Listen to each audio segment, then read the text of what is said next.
sir? I'm well. How are you? Doing fine.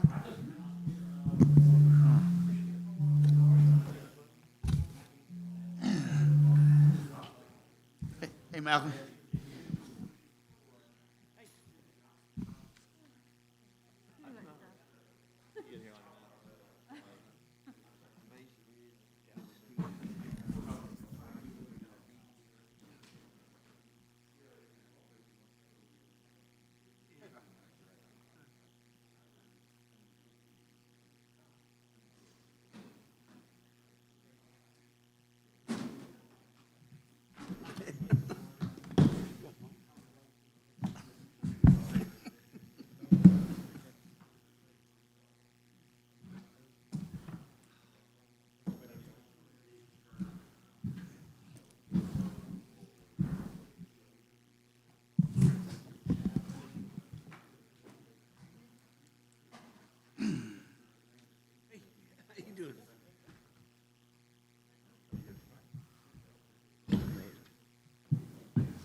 How are you all? Well, how was the beach? Great. I bet. Didn't get too terribly sunburned, so. Never had a bad day at the beach, even when it rained. Thank you, ma'am.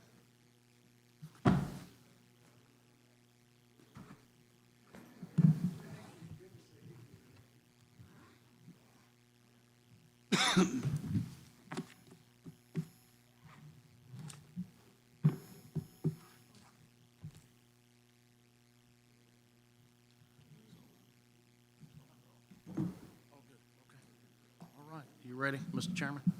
All right.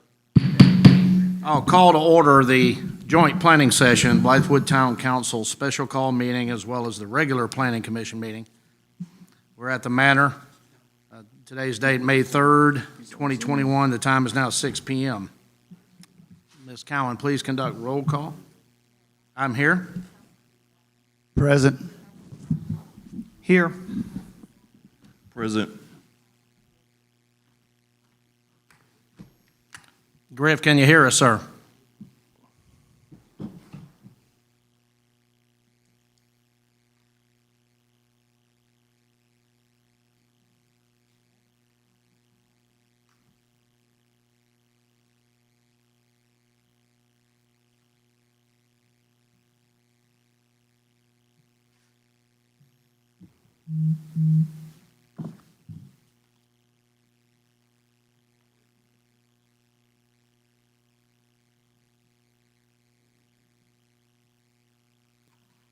Councilman Larry Griffin, can you hear us, sir?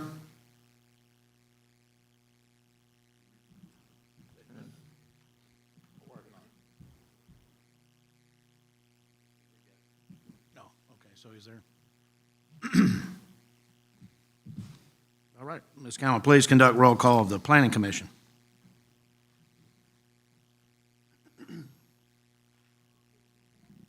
Here?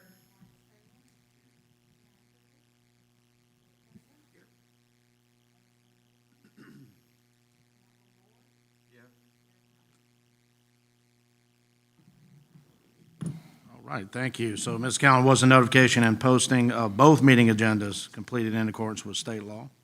Thank you.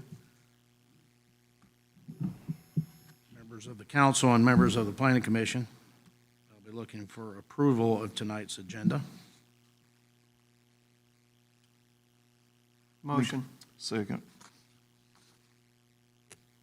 Okay, Mr. Williamson, correct me if I'm wrong, the council's just going to approve the overall agenda. The Planning Commission will approve their agenda when they get to it. I just want to make sure we do it procedurally correct. Good.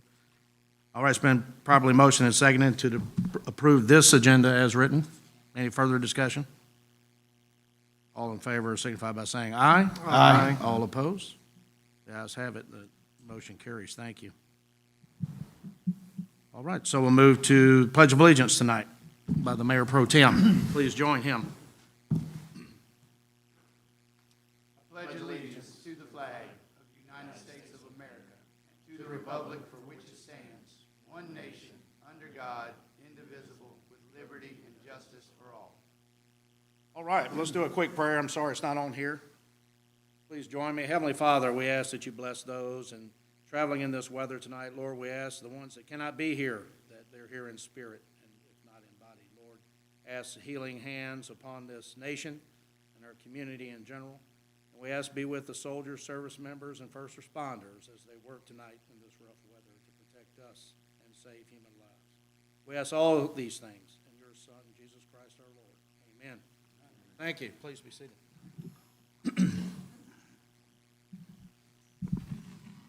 Okay, first order of business tonight. It's my pleasure to read a proclamation. This is Municipal Clerks Week, May 2nd through 8th. And of course, you know we couldn't function without Ms. Cowan and other municipal clerks who hold down the fort when we're doing our normal day jobs, as well as transcribe the minutes from our meetings, respond to FOIA requests and outside agency requests, and just in short, they conduct the business and they execute the business of municipalities. So it'd be my privilege to read a proclamation. I'll stand in doing so. This is from the Office of the Mayor, Brian S. Franklin, Municipal Clerks Week Proclamation, May 2nd to May 8th, 2021, Town of Blythewood, South Carolina. Whereas the office of the municipal clerk is a time-honored and vital part of local government that exists throughout the world. And whereas the office of the municipal clerk is the oldest among public servants. And whereas the office of the municipal clerk provides the professional link between the citizens, the local governing bodies, and the agencies of government at other levels. And whereas municipal clerks have pledged to be ever mindful of their neutrality and impartiality, rendering equal service to all. And whereas the municipal clerk serves as the information center on functions of local government and community. And whereas municipal clerks continually strive to improve the administration of the affairs of the office of the municipal clerk through participation in educational programs, seminars, workshops, and at annual meetings of their state, provincial, county, and national professional associations. And whereas it is most appropriate that we recognize the accomplishments of the office of the municipal clerk. Now, therefore, I, Brian S. Franklin, Mayor of the Town of Blythewood, and the town council members, do recognize the week of May 2nd through May 8th, 2021 as Professional Municipal Clerks Week, and further extend appreciation to our professional municipal clerk, Ms. Melissa Cowan, and to all professional municipal clerks for their vital services they perform and their exemplary dedication to the communities they represent. In witness thereof, I hereunto set my hand and cause to be affixed the official seal of the town of Blythewood on this day, the 3rd day of May, in the year of our Lord, 2021. So happy.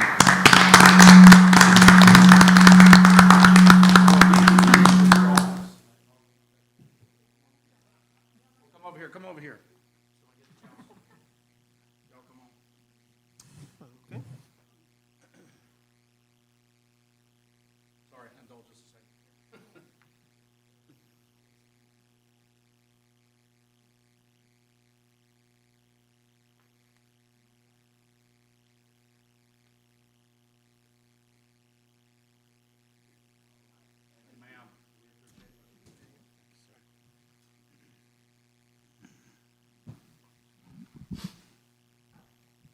Okay, we'll move to tonight's action items. We have two.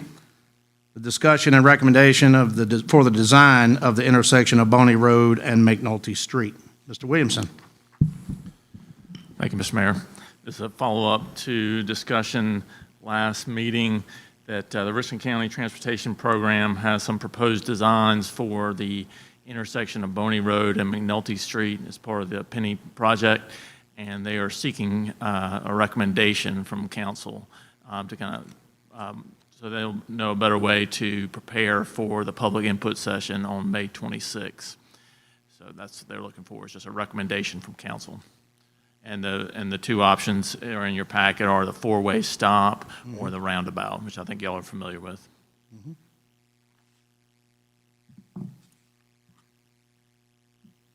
All right, council members. Just Councilman Sloan Griffin, sir. Thank you. Just kind of my thought process. I mean, we talked about it, and I'm just going to reiterate my piece of it. I feel like, you know, talking with with the penny tax folks. Can't hear me? What about now? Now? Okay. So talking with the penny tax folks, I thought it would be, kind of wise of us to present both to the public and without our input saying we like one over the other, and give that option back to the public on their input 100% without my influence, of course. I don't know how the other council members feel about it. And I'll yield to give them a moment to. Other comments, council members? Mr. Mayor. Yes, sir. Councilman Brock. Mr. Williamson, these two options, are these the only two options that there are, or is there a third option, as in do nothing, like leave it as is, with the two-way stop and continuation down Boney Road? Or is the penny tax program looking to make a change there at that intersection? They're looking to make a change there. Okay. So, yeah, these are the options that are presented out. Mr. McKenrick, who sits in on the meetings, may have some additional insight into that. That's what they have presented to me. It is on the list from DOT to make some sort of recommendation, and I believe Richland 2 may have influenced that a little bit based on the Bethel-Hanbury construction.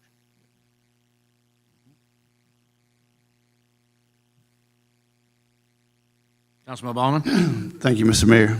Just speaking with a bunch of people that, have seen the newspaper article and saw the roundabout proposal with the realignment of Bethel-Hanbury and the realignment of the car rider line in itself. Most people I've talked to would prefer, if they got to do something, the four-way and not the roundabout. So most people that I know that it would affect the most on that side, or if they come on the 26th, will be looking to get the four-way if there has to be something done.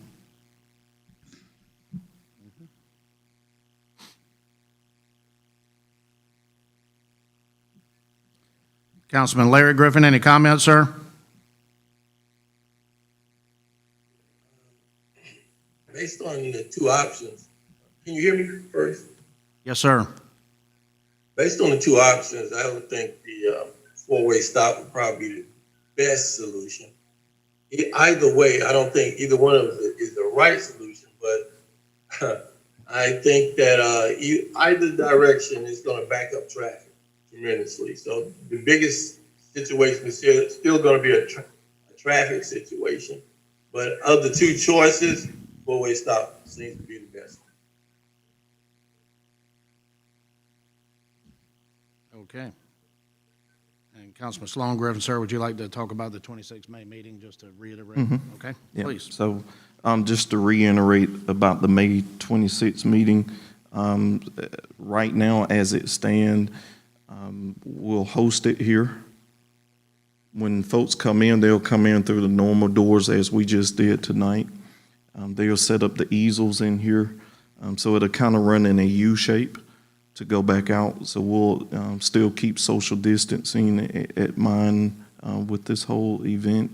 But it'll give folks a time to really ask questions to the consultant and staff from the penny tax program at each easel. So they'll see not just these two projects, but they should see all the projects that will affect Blythewood, just as Blythewood Road widening and all of those other pieces too. So they should get a whole overview of everything, but the public input piece will be on these two that's presented to us tonight. Mr. Williamson, go ahead, sir. Thank you, Mr. Mayor. I did speak with Allison Steele, the assistant director, and she said that based on what council votes this evening, will dictate whether they present it as this is the plan that they've come up with or leave it more open-ended. So just keep that in mind. This will affect kind of how they present this particular design. Right. And just for the public's knowledge, it's not simply just putting four-way stop signs up. They're actually taking considerable portions away from each side to make it a larger intersection in general, but it's not usurping or taking over the car wash, vacuum site, and half the post office and some of the church yard and back around by Bethel Baptist. So it is improving the intersection with four-way stop is kind of the option. But the citizens can see that if they care to come up here on May 26th and ask questions of DOT. So they're looking for us to nominate a preference. Correct.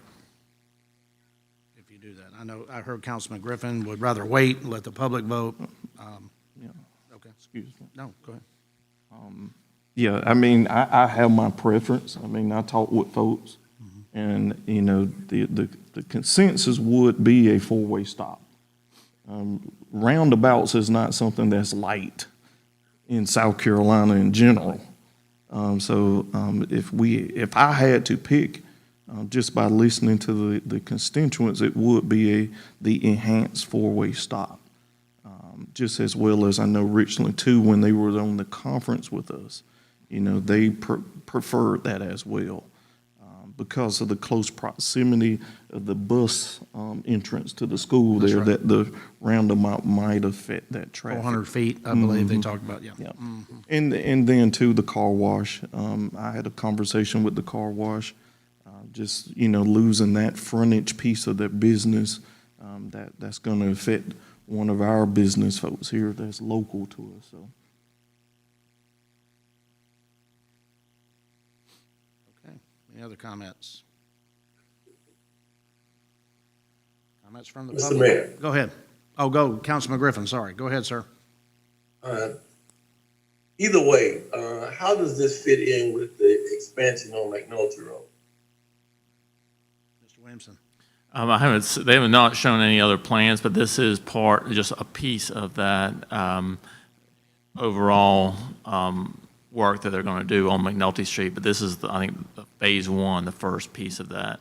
But I hopefully get more information about that on May 26th. Right, and I remember on our call, our Zoom or Teams meeting, whichever it was, they talked about an enhanced crosswalk area that would be friendly to the downtown center district and would be very safe. It's not like people are flying around, and it would be very well marked and wide enough that traffic would easily see it.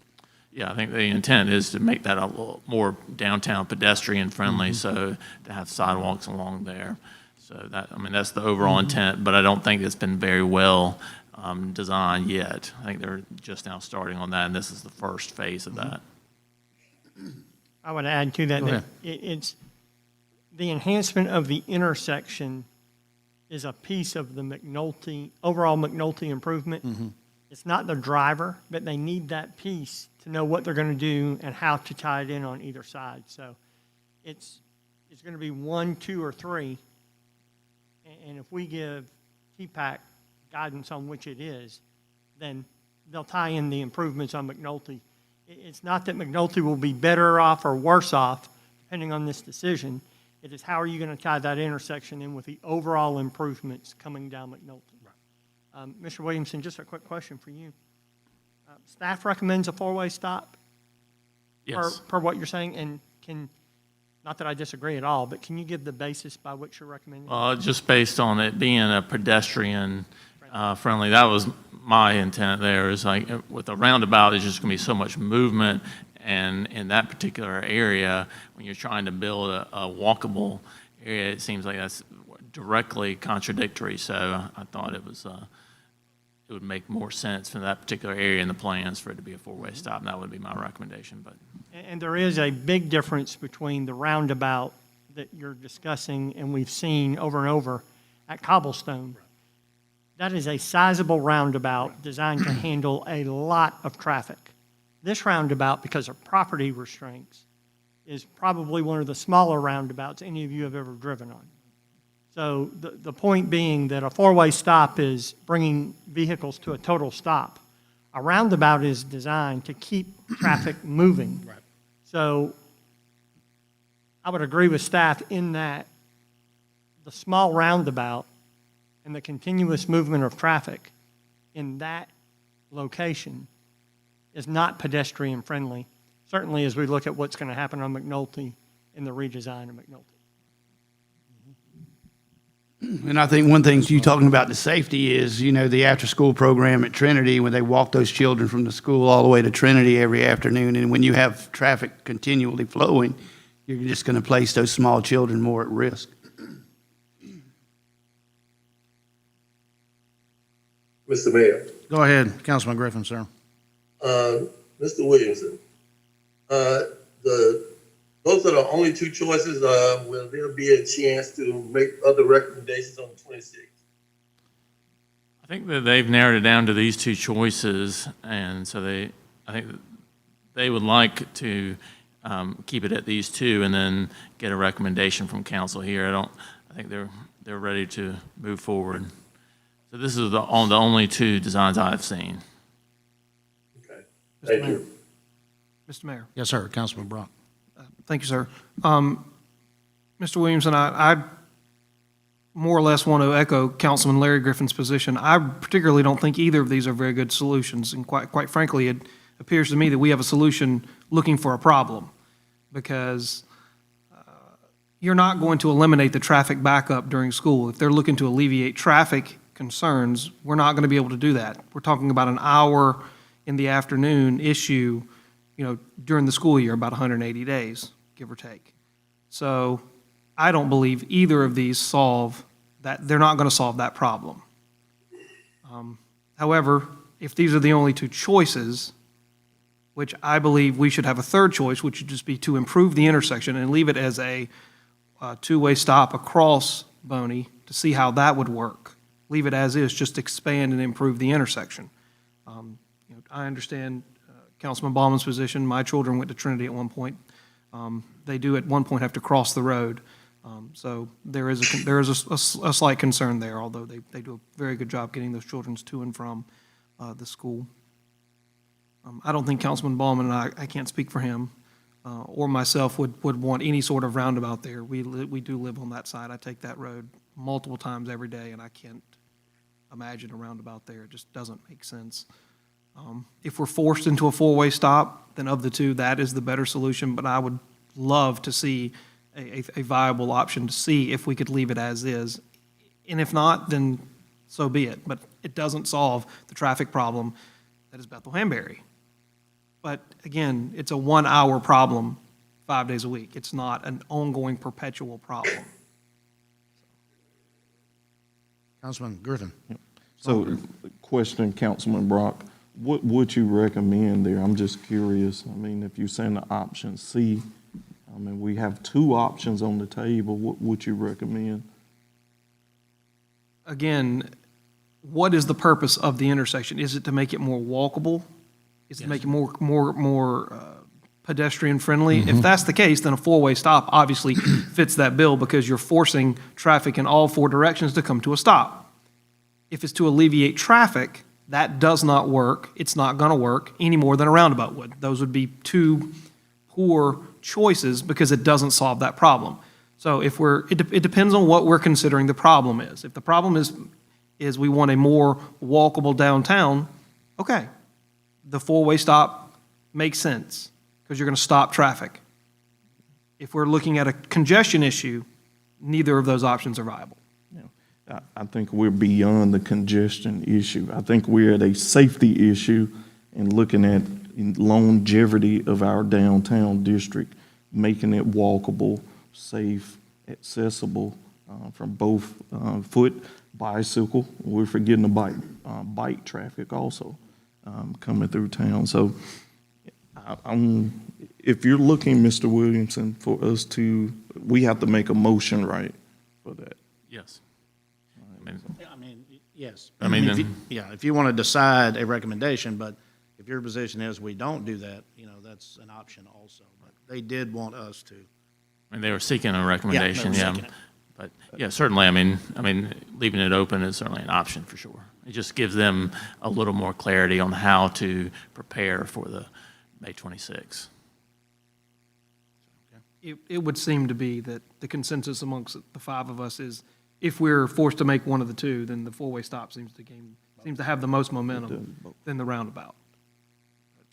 Right. And I just have 2 points. I think they know what we want to do. They have espoused that to us, the McNulty extension and Creech Road extension, McNulty improvements and Creech Road extension. And they basically said, now's the time to fix that issue if you want it more walkable or you want the roundabout, which of course we said, the roundabout's not going to help alleviate traffic. And I would say, Councilman Brock, 2 hours a day, not one, because you got the morning drop off, you got the afternoon pickup. And it's more like 2 hours at each point. So 4 hours, in my opinion, because we've sat in that line, you remember, for an hour and a half sometimes to pick up your kids. But the traffic flow is not the issue. It's modernizing it now while they have the money, they have the time, and they're looking at it, I believe. So I'm okay with, and one other point, because I heard somebody say we're not being forced to make a recommendation. They just ask us to, so they can go forward with what they bring up here to show the public and entertain questions. But good points. Any other comments?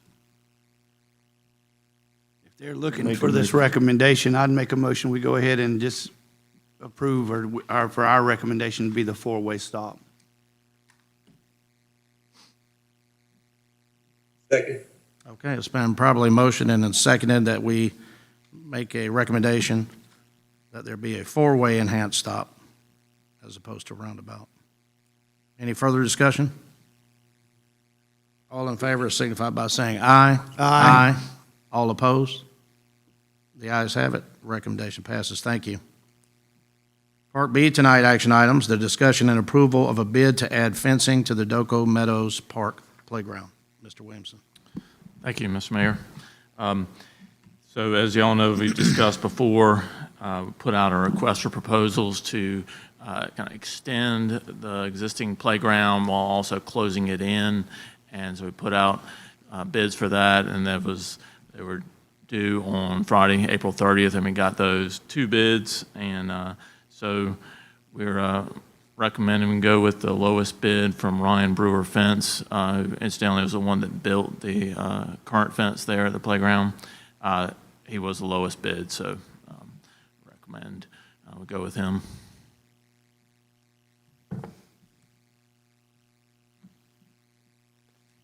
Council members, comments? Yes, I'd like to make ahead, one. On Councilman behalf of the Park Foundation, considering that Brian Brewer did the other fencing in there and the aesthetics of it will be identical to what we have now, and it fits our budget, I just think for the safety enhancement of that fencing for our children, I just want everybody, the council, to know that the Doco Meadows Park Foundation is fully behind this bid.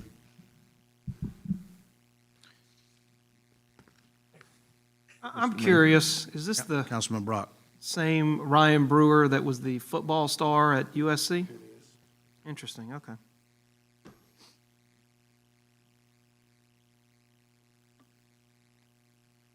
Mr. Mayor.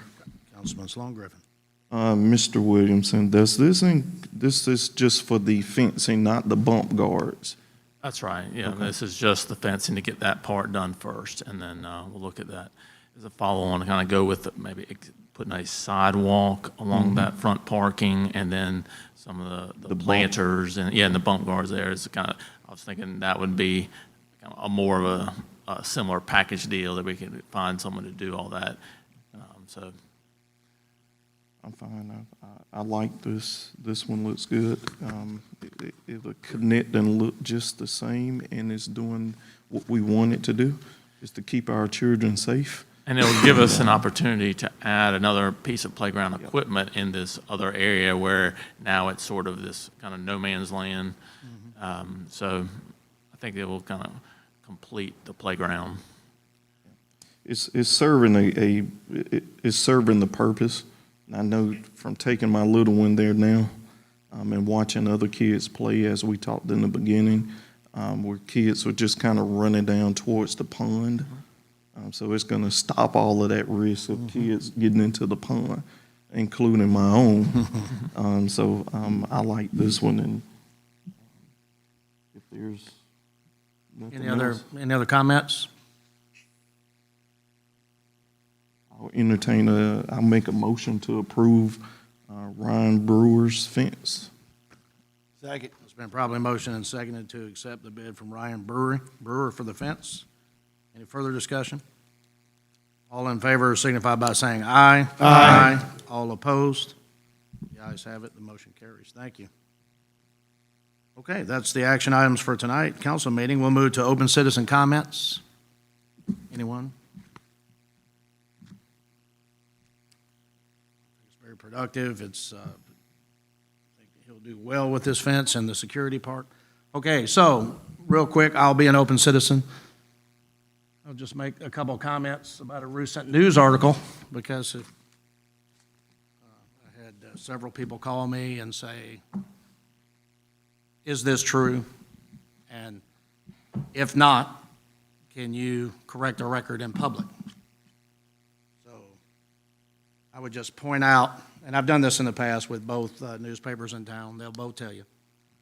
I had meetings with them, I call them when they write things that aren't true, and I ask them to retract.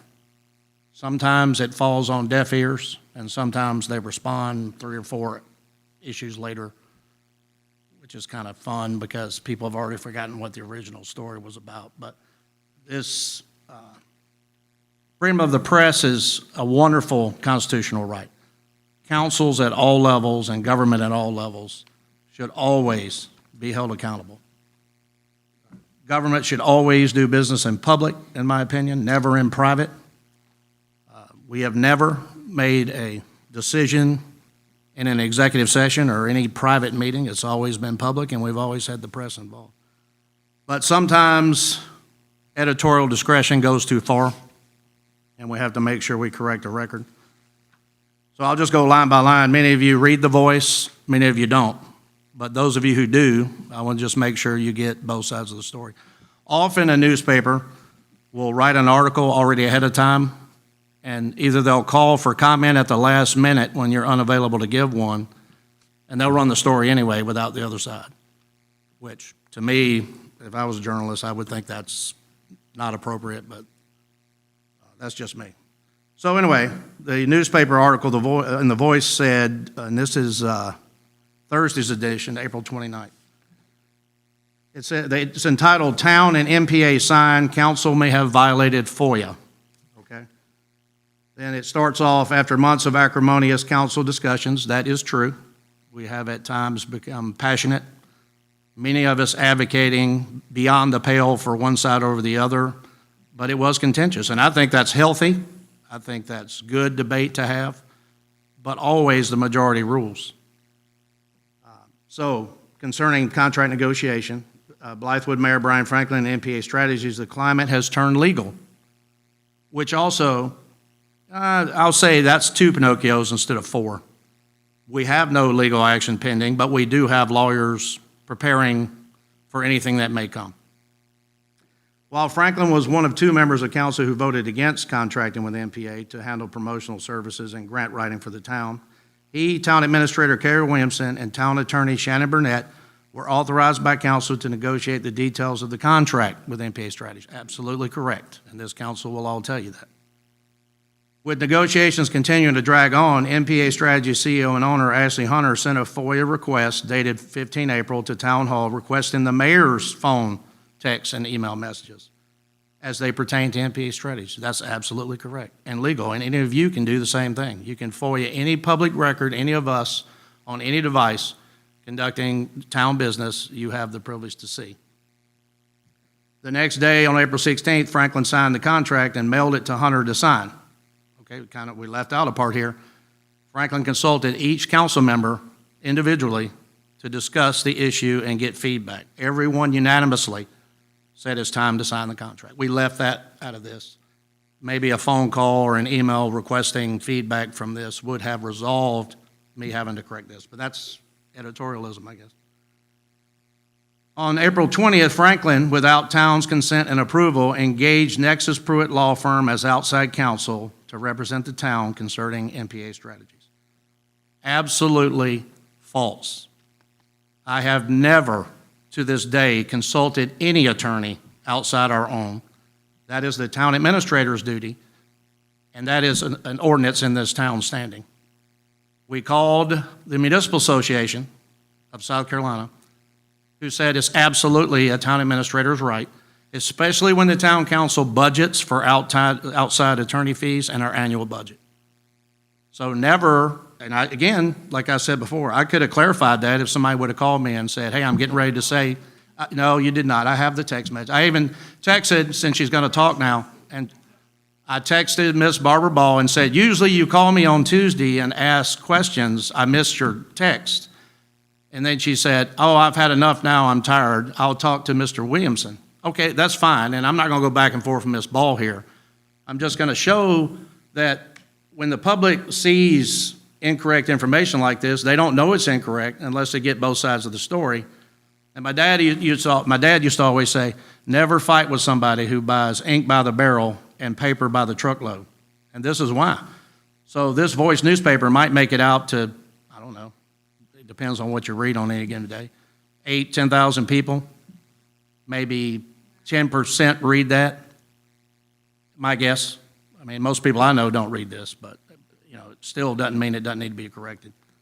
But the fact that we print something like this, which is absolutely fabricated and false and could have been corrected, is disingenuous. That's, again, my opinion as an open citizen comment here. 3 members of the council, Don Brock, Sloan Griffin, and Larry Griffin, said they were not aware of the mayor intended or had hired outside counsel. The reason why they didn't know that is it didn't happen. I did not hire outside counsel. I did not direct anyone to hire outside counsel. The town attorney and the town administrator decided to do that based on attorney transactions between 2 parties. I find out about it at almost the same time the entire council finds out about it. We also have, I think we have 2 other outside legal issues ongoing right now that I'm not at liberty to discuss, but I had no hand in the attorneys that are helping the town with those outside issues. It's not my role, it's the town administrator's role. So I just want to make that clear for the record. And then it said Councilman Ballman had not responded to a message left by the Voice, at press time. What happens is we get phone calls on Tuesday afternoon because the press deadline is Tuesday night, and if we don't respond immediately, then we don't get our side in the paper. I guess that's what we're trying to say here. But another saying from the Army is a lack of planning on your part does not constitute an emergency on my part. If you know your deadline is going to be Tuesday at midnight, I can help you right along, but don't call me Tuesday afternoon when you know I'm at work or driving home from work and I'm not going to respond until Wednesday. And then you're going to say, I texted you. But why run an article? I'm just asking as a layman, I'm not a journalist. When you don't have both sides of the story, or you can easily find out that where you're going is not right, so you go the other way. And I even think that an attorney representing this town sent information to the Voice which showed our ordinance and how a town administrator can retain outside legal counsel. But the press did not include that for some reason. So, okay. Oh, so you're going to correct it? Is that what you're saying now? Okay, right. Okay, thank you. Thank you for adding that to the record. Okay, let's move on unless you have... That's correct. No, my complaint is this is absolutely false. Well, you also talked about FOIA, but I'm not going to bore everybody here. Okay, all right. I like it because you get to write more articles, but that's okay. But maybe my side will be completed on that. So,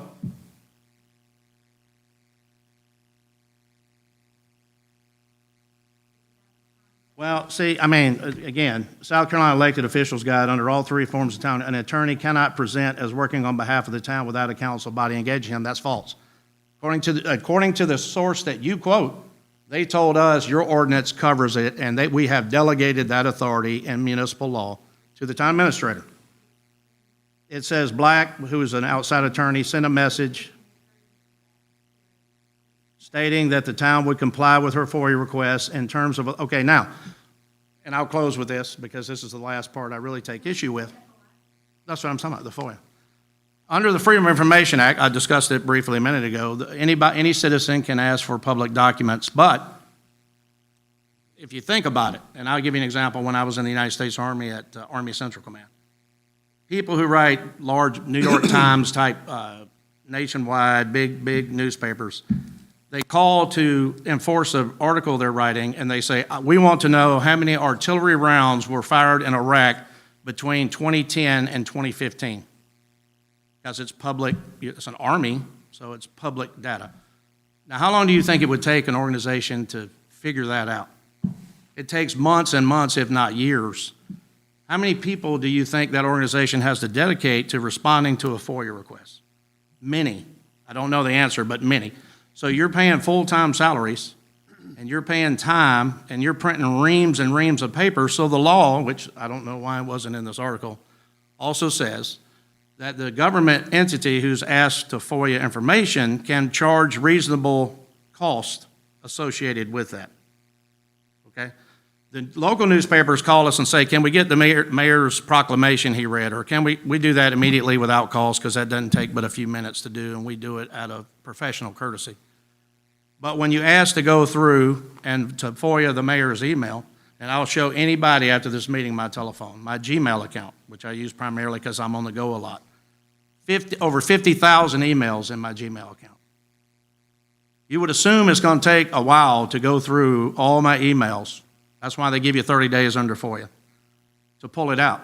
Well, an outside agent lawyer has told us they have a software system that will pull that out of all our devices, but it costs the outsourced company $500 per device to provide that service.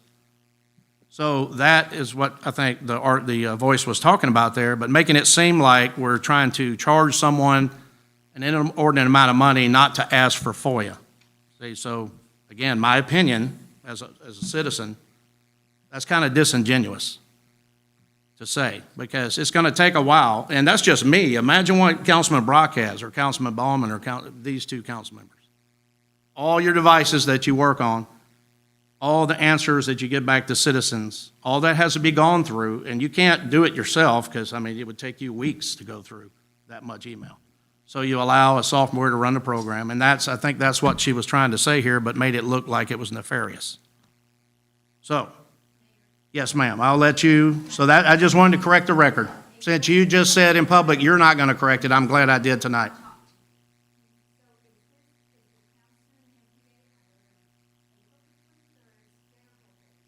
Right. Was this after our town council meeting when I directed you to call our outside sourced attorney?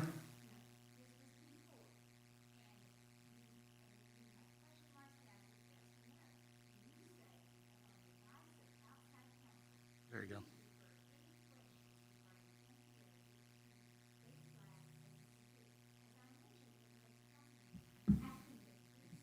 Okay. Okay.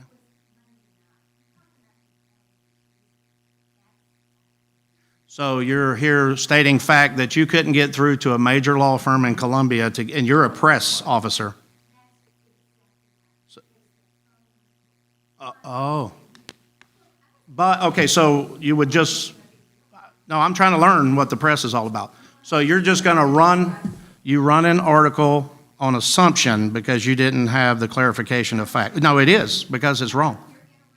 Okay, sorry.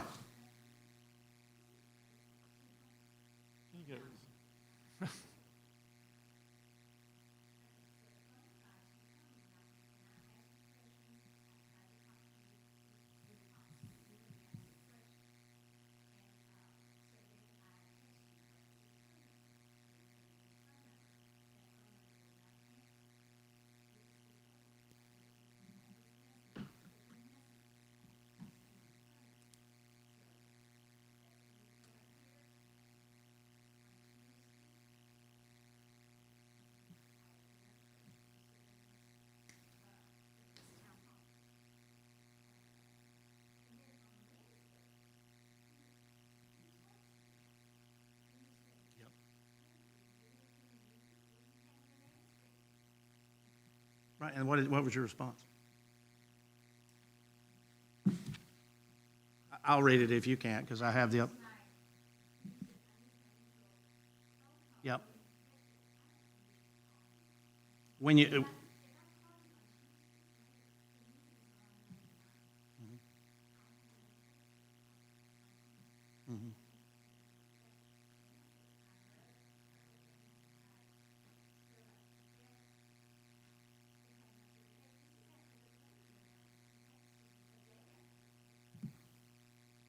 It goes out on Thursday, but, okay. Okay. But you print it without qualification, but you do print it without asking if the veracity of the information. But did you print it anyway without validation of the information? Okay. It is?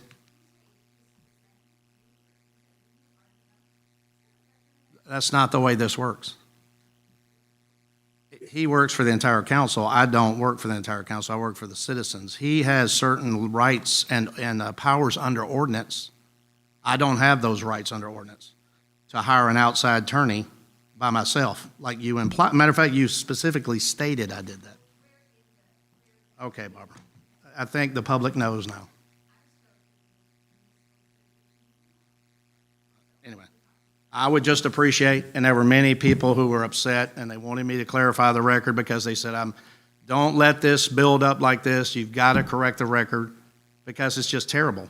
Because they know, the ones who know me know I would never do something like that. And to imply, no, you didn't apply. You specifically stated that I did that. But I just wanted you to know, and then thank you for clarifying that you're not going to correct the record. But I will. I will. Okay.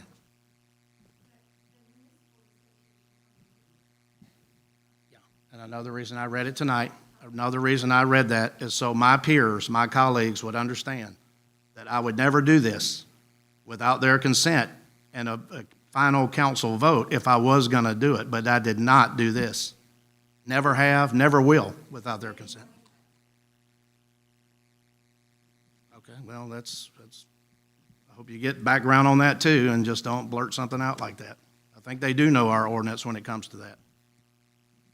They do now. Okay. You want me to dig it up or you want me to wait till? Oh, the attorney sent it to you. I'm sorry, your email's not, maybe your email's full like his voicemail's full and you didn't get it? Okay. Okay. Okay. Okay. We're here to help. If you need us to clarify, I will certainly do that. Yeah, if I'm not out of town on a Tuesday afternoon when you, and by the way, they have phones too. You can ask them and, okay. All right. I just wanted to get that out there for the record. Always two sides to a story. Now we will move on. Any other open citizen comments tonight? Okay, council, I'll be entertaining a motion to adjourn. I make that motion. It's been properly motioned and seconded to adjourn the town council portion of tonight's meeting. Any further discussion? All in favor signify by saying aye. Aye. All opposed? The ayes have it. We're adjourned. Chairman, Mr. Chairman. Does anybody need to take a potty break before we do this? Yes, sir. Let's take a 5-minute recess and then we'll come back.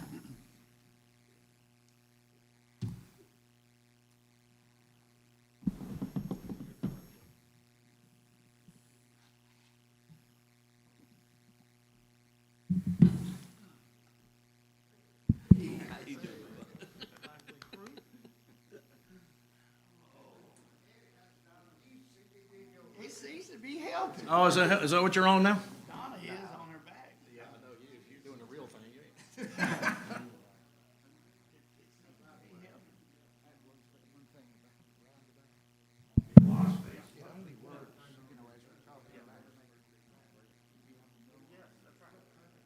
That's what we said in our earlier meeting.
Sir?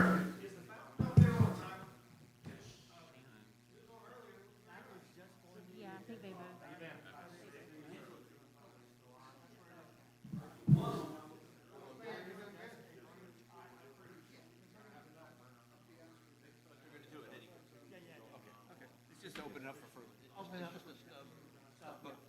Otherwise, we can block off that property.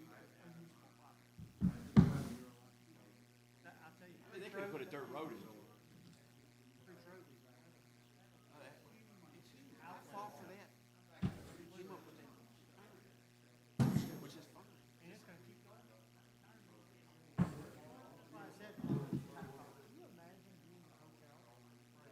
Oh, and say you can't make a left. Make a left. Yeah.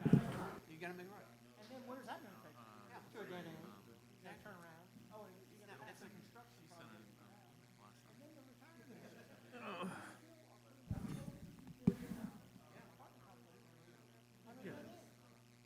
Doesn't stop development to its doors. Yeah, I don't, so what happened, background with that, is that, Well, you'd like to see.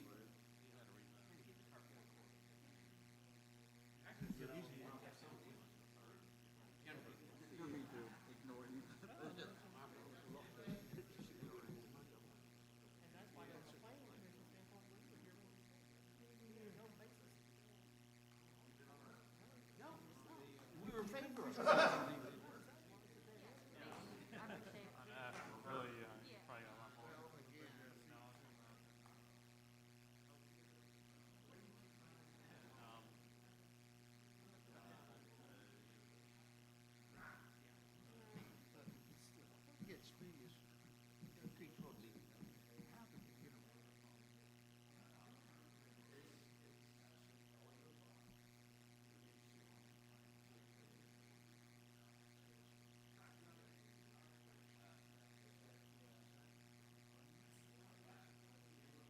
Vote. Federal money drove walkability.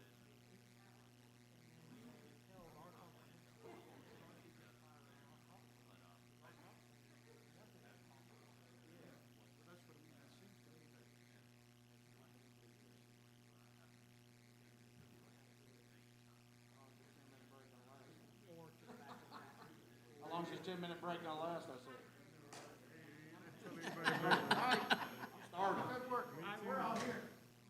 Okie dokie. Are we gonna be able to do things?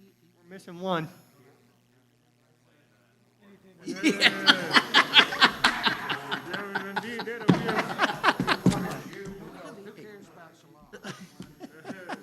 Yeah, you're involved. Oh, yeah, that's right. It's just a recommendation.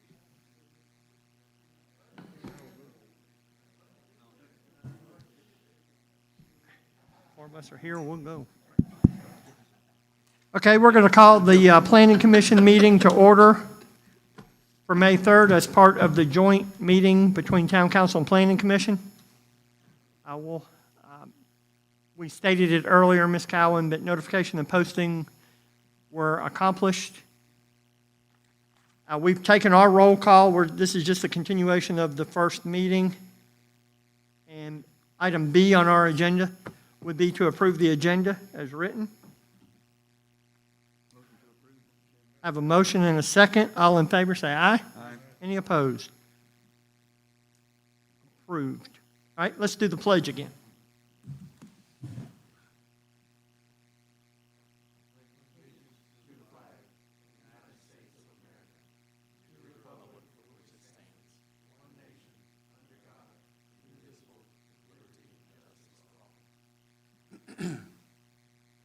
Thank you very much. The minutes from April 5th are before you and were included in the packet that was emailed out. Are there any additions or deletions to those minutes? Mr. Chair, the minutes were prepared very comprehensively, in my opinion, and I move that we accept or approve the minutes as presented. Have a motion and a second to approve as presented. All in favor say aye. Aye. Any opposed? Minutes are approved. We have a presentation tonight from Mr. Gregory Sprouse from the COG. He is here, and we appreciate him being here. This is part of our ongoing comprehensive plan rewrite. We try to tackle 2 elements every other month of the rewrite, and this kind of goes with the survey, stakeholder survey that we've put out, which we have told Mr. Sprouse we'll get him the results of as soon as that survey closes. So we appreciate you being here, and we are going to look at natural resources and cultural resources this evening. Mr. Sprouse. Okay, thank you. Can you all hear me okay? I appreciate y'all having me tonight, and I think the first slide here, this is probably more for the benefit of council because you missed the first couple of presentations, but we are doing this update under the South Carolina Local Government Comprehensive Planning Enabling Act of 1994 as amended, and the act prescribes what needs to go into the comprehensive plan, and just the high-level overview is we have 10 required elements. There used to be 9, and then with the passage of an act last year, it amended it to include a 10th resiliency element, and I'll talk a little bit about that tonight. But for those 10 subject areas, those 10 elements, we have to do an existing conditions inventory, which basically just tells us what's on the ground in each of those areas. And then we have to use that to identify a statement of needs and goals, which is really an expression of where we would like and how we would like the town to grow over the next decade or so. And then we have to have some implementation strategies with timeframes in there. So as the chairman mentioned, what we've been doing is taking 2 of these elements at a time. The first presentation that I did was on the population and economic development elements. And tonight I'll be giving you a little bit of overview of the existing conditions information for natural and cultural resources. So generally for these 2 elements, the information that we typically cover for the comprehensive plan under natural resources is just descriptive information about the physical setting of the town, land and water resources. Usually that's in the context of any type of development constraints as a result of some of those natural resources, and conservation priorities. And usually what we've done in the past is at the Council of Governments, we work with the jurisdictions every 5 years to update the Regional Natural Hazard Mitigation Plan, which is a FEMA requirement. And we integrate that into the natural resources element, but with the new resiliency element requirements under state law, we're actually going to be pulling some of that information out and presenting it to the Planning Commission as a separate element. But the reason I wanted to mention it here is to remind the town that we are in the process of that 5-year update. So we are, as we speak, pulling all of that new information together on natural hazard vulnerability for the entire region. And so it's really good timing that we're working on this comprehensive plan update, because we'll be able to directly integrate all of that new data and information into this plan. Under the cultural resources, it's usually an inventory of historic buildings and structures, unique commercial, residential, and scenic areas, and we also like to include a wide variety of information on arts and culture and tourism-related assets for the community. So what I'm going to do is just kind of walk through some of these general existing conditions for each of these 2 elements. So when we're talking about the physical setting, one of the first things that we'll usually do is the EPA actually has what they call an eco region database, which describes across the whole country various levels, a hierarchy of ecological regions that they've created based on soil conditions, vegetation, physical characteristics of the landscape. And so it's a really convenient way to describe the physical setting of the community. So the town of Blythewood, as you'll see on the map on the right-hand side, the town straddles 2 different ecoregions, the southeastern plains, which is the lighter area, and that is basically what we call the sandhills, and then the purple pinkish area is the Piedmont Eco Region. The more detailed version of that is called the Carolina Slate Belt. And in general, these two are very similar because we're kind of right on that transition zone. And so the elevations typically range between 100 and 250 feet with marginal to moderate slopes, moderate to dense network of streams and rivers, mostly perennial, but we definitely do see some intermittent ones as well that aren't flowing all year round and really based on the amount of precipitation we're having. But overall, the soils are characterized as being very well drained, so particularly in the sandhills portion of that does not hold a lot of water, and so that has a lot of implications for a variety of different things related to the comprehensive plan.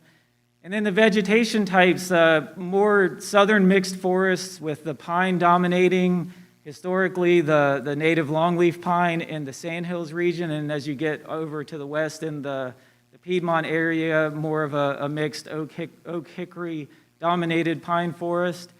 And then the soil conditions result in all of these ecoregions and ecological characteristics together have created an area around the town of Blythewood in this portion of Richland County that has a lot of prime farmland and farmland of statewide importance, but it's particularly located around the riparian corridors within the town. And so overall, when you look at these physical characteristics, there's not a lot of development constraints for the town, so it kind of creates a situation like, and as Carol knows and from his experience in Casey, it's sort of the opposite end of the spectrum, where a lot of the jurisdiction is within the floodplains of the Congaree River, so there's a lot of land within the municipal limits, but a lot of it is not developable because of the flood-prone areas. So these maps, the one on the left is the prime farmland, so you can see the farmland of statewide importance and the prime farmland and soil conditions, and it is kind of interestingly, as I said, if you look at the riparian corridors, which I'll have a map in a little bit, you'll see a lot of it's concentrated along those areas. Not a lot of it within the actual municipal limits, but more on the outskirts. And so one reason that's always important and that we like to include that is we do a lot of work on regional and local food systems, and that has become something that's become a lot more important to a lot of communities, is figuring out how to develop a more sustainable and resilient local food system to encourage the development of local farming and agriculture and being able to bring those locally produced goods to market within the community. So we always like to be able to show this so that y'all can get a sense for some of the agricultural potential around the town. And then the slope map shows greater than 10% slope.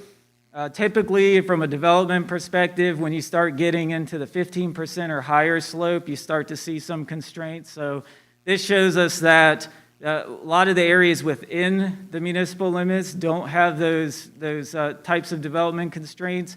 And even when you get outside of there, it's not drastic slopes, but we do see quite a bit of areas that definitely becomes a consideration when looking at development potential.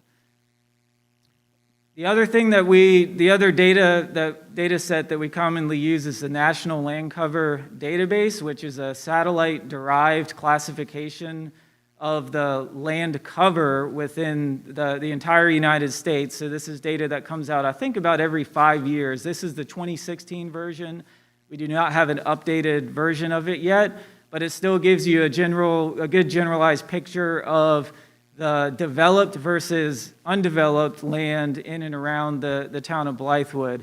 So the legend there shows you all of the categories that are showing on the map, but I've aggregated them to give you just a general idea of within the municipal limits. So the aggregated version up top there is just within the municipal limits. The developed land, which this data classifies it as developed open space, which is large lot type subdivisions or developed land that a large majority of that parcel is likely in forest or not developed or paved over, and then a spectrum from low intensity to medium to high intensity of development.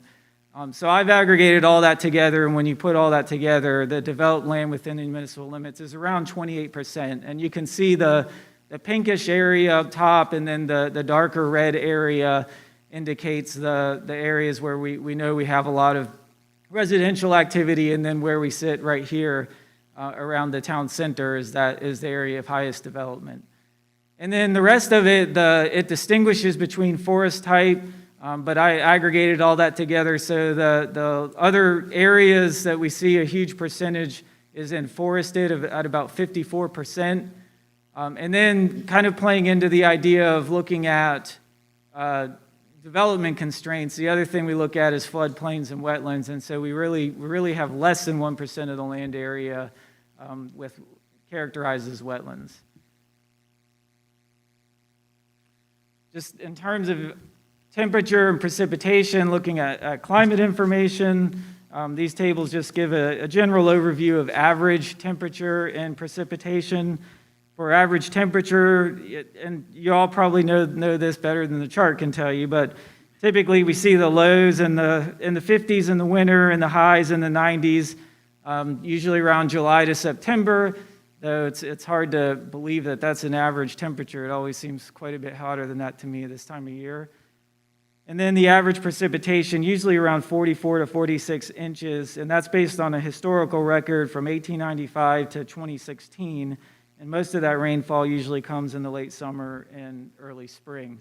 And that'll be really important. Usually this is where we talk about some of the natural hazards related things. And so we will circle back around on the resiliency element and talk about drought, because I know that that's something that is very important in this part of the county in terms of having a adequate water supply and the implications of a prolonged drought and what that can mean for a community like Blythewood. But in general, when we look at the water resources, this is really interesting to me, because essentially the town is split by two major river basins. If you think about where the railroad comes through town, most of you probably know historically the railroads are always built on some of the highest land, so usually it's on the ridge line between two basins or watersheds, and that's exactly the case here in Blythewood. So everything pretty much to the east of the railroad flows into the Catawba Watery Basin, and everything to the west flows into the Broad River. So we're split by two basins, and within those two basins, we have three sub-watersheds. The Cedar Creek, which goes into the Broad, what they call the Lower Broad, but is, I think, primarily Crane Creek Basin and all the tributaries, is the purple one to the south, and then everything to the east is the 25 Mile Creek watershed. So one of the things to note here, we always like to bring water quality into the planning process. So all of these sub-watersheds are impaired for water quality by DHEC standards based on DHEC monitoring. This is impaired for primarily bacteria, but also biological impairment. All these sub-watersheds have DHEC-approved total maximum daily loads for bacteria, which is basically a clean water regulation that stipulates what the maximum loads that a stream or water body can take and still meet its intended use and water quality requirements. And so in this case, for these water bodies, we're not meeting any of the intended use designations. And then finally, it's important to note when you do have impairments like this, a lot of communities will undertake watershed-based planning activities, and these are usually done in watersheds that have these total maximum daily loads established. So there is one that was developed a number of years ago for the 25 Mile Creek watershed-based watershed area. And that has a lot of recommendations on how the communities within the watershed can work to reduce those bacteria impairments. So the one I think I remember, and this is actually, I believe, mentioned in the current comprehensive plan, a potential strategy for looking at the horse farms and a lot of the equestrian community and the potential contributions that the waste from that can have for bacteria impairment. And so maybe there's some opportunities for composting and things like that to reduce that loading. So that's the type of thing that we want to think about when we're talking about water quality. And then the last thing we really look at is, in terms of water resources, is, as I mentioned, the wetland areas. So that's the, I believe, I can't see too well, I think it's the darker green on the map. So there's not a lot of wetland areas. Most of it is concentrated in the lowland areas just bordering the streams and rivers. There's not a whole lot of flood zones. Mostly this is concentrated around Boney Creek and Big Cedar Creek to the north, Crane Creek to the southwest, and then Rice Creek and 25 Mile Creek to the southeast. So the interesting thing, and I believe this is also mentioned in the current comprehensive plan, is that flooding really was not historically an issue for the town when the town had a much smaller municipal footprint.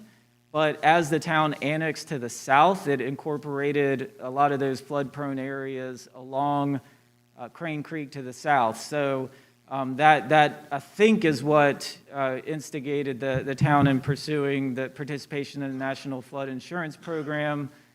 And that's probably the areas of highest vulnerability to flooding that's actually within the municipal limits. But it's very important as we talk about growth and potential future annexation to keep in mind the other areas outside of town that are flood prone as well. But overall, as I mentioned, comparing to other communities like Casey, the floodplains and wetland areas don't have the same type of development constraints here in Blythewood. And then finally, it's important when we're looking at this, and this could be, so if you look at how this map corresponds to the land cover map that I showed earlier, those big flood-prone areas to the south are also some of the areas that have a high concentration of undeveloped land. So it's a really good opportunity in thinking about future development to start planning for preserving some of the riparian buffers in those areas. So from a water quality standpoint, stormwater, non-point source pollution, but also from a hazard mitigation standpoint.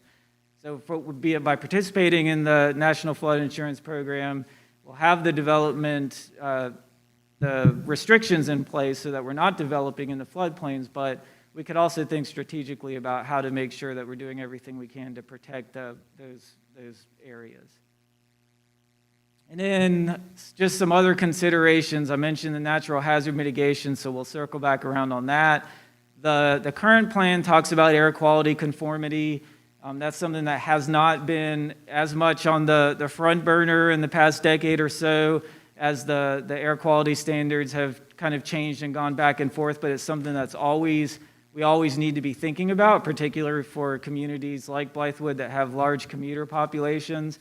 So I know it seems hard to think about that as an issue right now with so many people doing remote work as a result of the pandemic, but that is a congestion management strategy that we have long promoted to help reduce congestion and to have positive air quality benefits, as well as connectivity with transit, which I know the town has been working on for a number of years.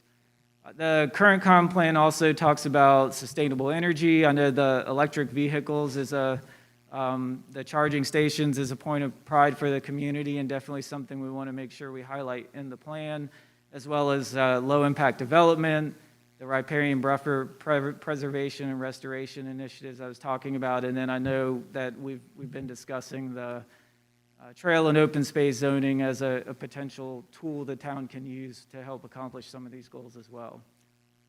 So before I move on to cultural resources, is any questions or comments from all of that?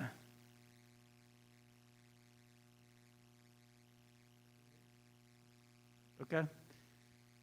So this one, typically when we inventory the cultural resources, we start by looking at those sites that are on the National Register.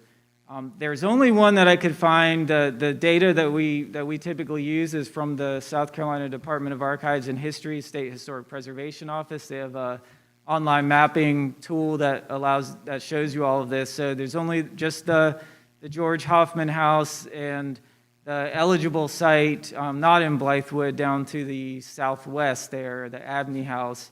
But it's important to note that you'll see a lot of green, smaller green points on the map. These are all sites that were studied as a part of some of the historic resource surveys that were conducted in the 1990s and early 2000s. And there's a lot of them, particularly concentrated around the downtown area. And so one of the things that's interesting is because, as far as I know, there hasn't been a recent survey done. Sometimes when they do those, part of the eligibility requirements or determining a property as not being eligible is based on the age of the structure in some cases. So because those are so dated, it might be worth looking at some of those properties again and just trying to determine if there's an interest in trying to pursue eligibility and potential designation for some other sites within the town. Greg, if I could just interrupt, the Historical Society in town is extremely active in monitoring and restoring the historical sites within the town. They would be a tremendous source of information that is not readily available elsewhere.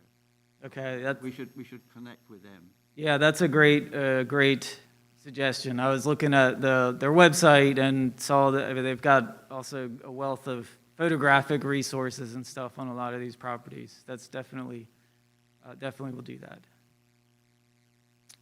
But in general, just also mentioning the town's initiatives in instituting the historic preservation guidelines and that coming under the purview of the Board of Architectural Review. So the historic sites and structures that are listed there on the left are the ones primarily that came from looking at the Historical Society information, as well as those that were listed in the existing comp plan. So we want to definitely try to add to that list and make sure that we are capturing everything that is of importance to the town from a historical perspective. But we also want to inventory the organizations and institutions and facilities that also play a role in historic and cultural resource management and promotion. So I like to be pretty open about how we define these things, because I think you could all make the argument that a lot of these things that are important from an economic development and tourism perspective could fall under this category and are definitely important to mention. So the Blythewood Historical Society Museum, the Chamber of Commerce, the Arts Guild, which that was mentioned a lot in the last plan, but I would like to learn more about some of their current initiatives. The Richland County Conservation Commission, which provides grants and funding opportunities throughout the county for historic preservation as well as natural resource conservation. And then looking at facilities of importance, the Blythewood Manor and Doco Meadows, the amphitheater. I know there's talking with the current strategic planning initiative about the Veterans Monument and Park, Multicultural Civic Center, thinking about how a bigger role the visitor center can play in all of this.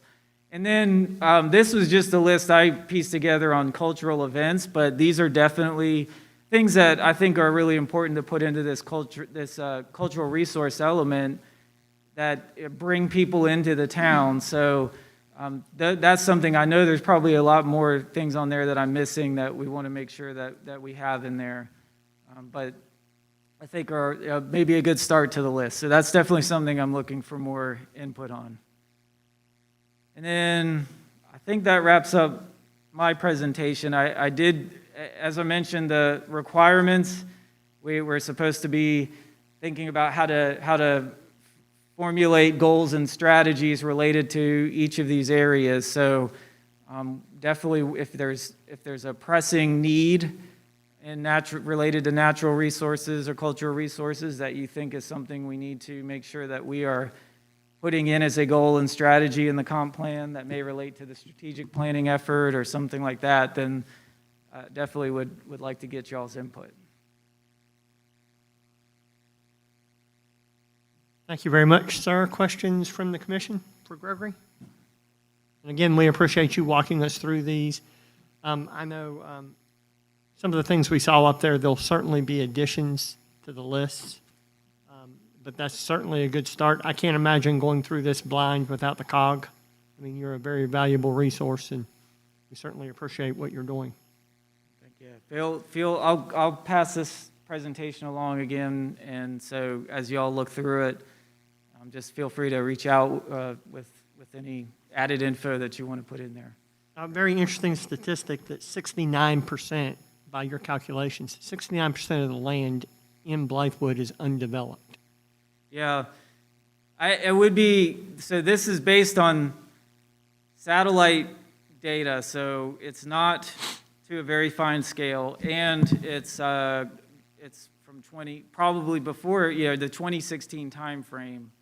So that's probably lagging. yeah, it's probably definitely lagging, and we'll probably be able to look when we get into the housing element. I think I've got some other information that might give us a little bit clearer picture, and the land use. So when we get into the land use, I'll have a similar map that'll show existing land use as opposed to land cover, and that's based on the parcel data and tax assessor's description. So we'll kind of look at that again when we get to that section, and we can kind of compare and see how it actually relates. Okay, great. Any questions from the commission? And Mr. Mayor, any questions from council? No, I think he pointed out, Councilman Griffin and I were just chatting over here while he was briefing. It was 2016 data, and we all know that's changed quite a bit. Quite a The bit. landscape, yeah, we'd like to see, if we could get some more recent photos or something for your briefing. And some of the questions in the stakeholder survey directly related to some of the stuff you had up there. So as we soft close and hard close the survey, we'll be able to start accumulating that data and freely sharing that with you for the comp plan. Malcolm, you have anything to add? No, it seems to be progressing very well. And as always, the source of data that you guys have is just incredible. And as technology improves, so the granularity, I think is the word, of the data becomes better and more useful. So it's a great partnership in my view, and something that we need to make good use of when the package is finally put together. Okay. Thank you very much. Thank you very much. And I just want to add one more thing, is going back to the resiliency element stuff. So I will be coming back, probably this will come directly to council for the hazard mitigation plan, because that is something that we would like the town to adopt so that you all would be eligible for FEMA funding. So that'll be happening in the next couple months. We're wrapping that up right now, and we're working with a consultant that worked with us on the last plan that has really done a fantastic job in assembling all of that data and information. So I think it'll be really interesting for you all to see that as well. Thank you, sir. And we're going to move on to Roman numeral number 3. I did want to give everybody an update. We are at 543 completed surveys. I did pick up today 15 survey yard signs. So for members of council, members of the commission, for your HOAs, your churches, any place that around town that we can put a sign, just as a further reminder for people to fill the survey out, please see me. I've got them in my truck. Or tell me where to put one, I'll be putting them out. So that's encouraging. And we will go ahead and move on to Roman numeral 3, the TC Town Center District Land Use. Mr. Williamson. Thank you, Mr. Chair. This is just a follow-up from last meeting when I asked if the Planning Commission would look over the existing uses and if they had any feedback. And so this portion of the agenda was just an opportunity for y'all to give me any suggestions, or I think, Mr. Chair, I think you sent out an email, or maybe Sarah Lynn sent out an email, and Mr. Gorge responded. I don't believe I heard from anyone else, so it's just an opportunity to get some feedback from the commissioners. I appreciate that. We did make the point at the last Planning Commission meeting, and I would certainly like to reiterate it tonight. Based on Town Council's second reading and approval of the rezoning of the previous Redgate property, in looking at the Town Center zoning ordinance land use, that is not in any way to diminish or no sleight of hand. We just need to continue to look at the most restrictive zoning ordinance we have and make sure it reads as staff and the planning commission would like to present to council. So nothing other than that going on here. I certainly appreciate the input from staff, as usual, on guiding us through looking at land use ordinances. Was there any additional TC land use ordinance that the commission would like to discuss?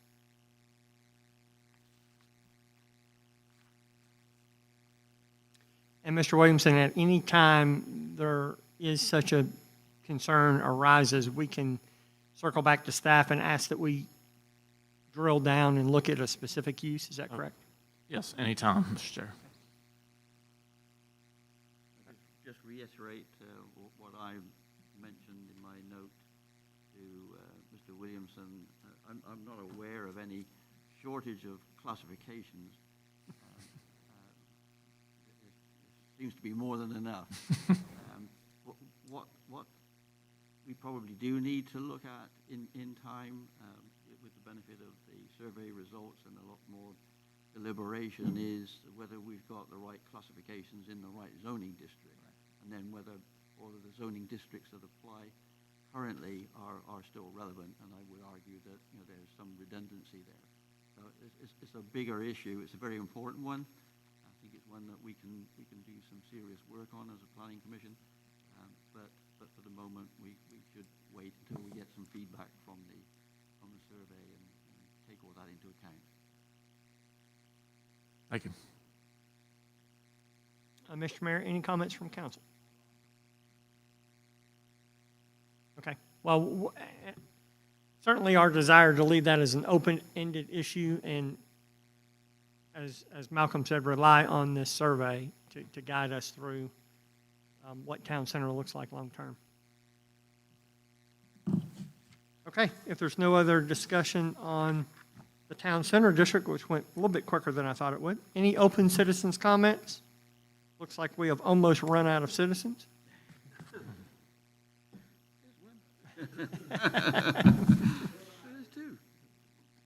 Hearing none, is there a motion to adjourn? Motion to adjourn, Mr. Chair.